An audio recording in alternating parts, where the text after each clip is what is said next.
When you think of an independent Jewish state, what comes to mind? Israel, perhaps? Now, what about a tiny piece of land in far eastern Russia that borders China? Probably not. In today's video, I will discuss the history of the Jewish Autonomous Oblast. So, shortly after the Bolshevik Revolution, many Jews fled to Birobidzhan. I hope I didn't butcher that name. A newly created city in far eastern Russia. Many Jewish people hoped to create a place of Jewish culture and let the Yiddish language thrive here. Sadly, this did not happen. Birobidzhan was a part of the Soviet experiment that was supposed to make Jews like other Russian ethnic groups by giving them enough land to thrive and have a culture that is distinct from Russian culture. So the USSR granted the Jewish people a piece of land on the Russian-Chinese border. Tens of thousands of Jews moved there both before and after World War II. However, it was first declared the Jewish Autonomous Oblast in 1934. For a few years, the official language of the region was Yiddish, making it the only Yiddish-speaking state in history. One of the reasons Birobidzhan was so appealing was because the Yiddish language was dying out.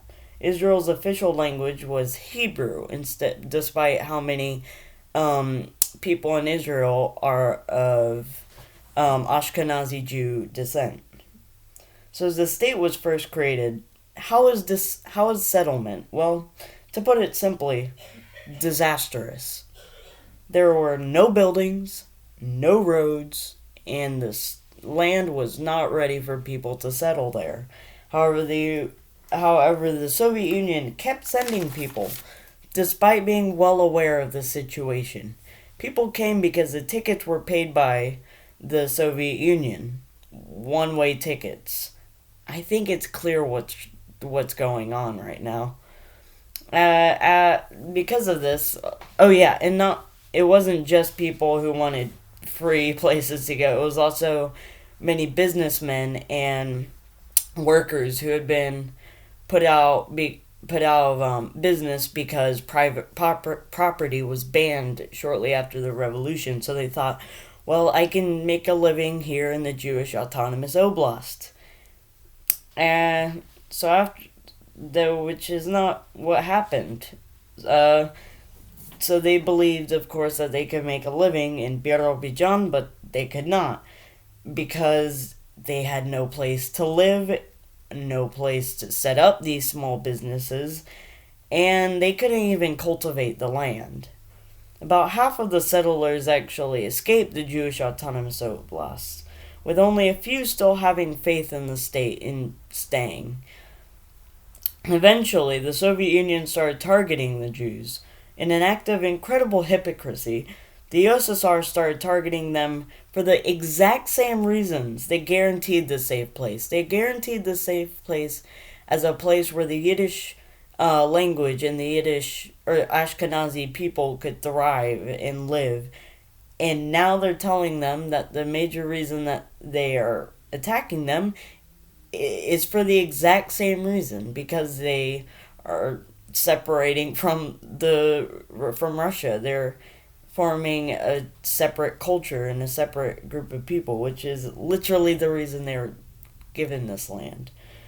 After the Holocaust and the German one, and to some extent, like when the Russians started targeting Jews too, so a lot of German Jews who survived fled to Birobidzhan, and over time, less and less Jews and more Russians and Ukrainians actually started coming over.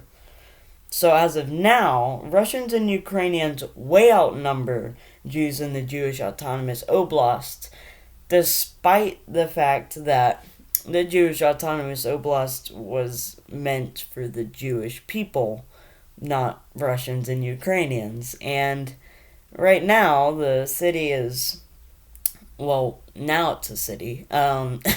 Birobidzhan is now actually not as bad as it used to be.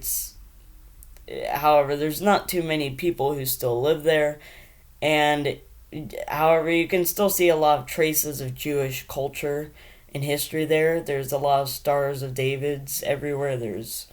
Um, there's a lot of symbols of the Ashkenazi people around, but yeah, even though it was meant for the Jewish people, a lot of Jewish people were killed by the USSR, and not many actually came to the Jewish Autonomous Oblast. So, really, it was just an experiment that did not go well. However, I feel like there is one experiment in this world for Jewish people to live in, which I think has been going pretty well, that being Israel. And I mean, I think Israel's going pretty well right now, but I don't know. So if you enjoyed this video, then leave a like and please subscribe to my channel. Thank you for watching.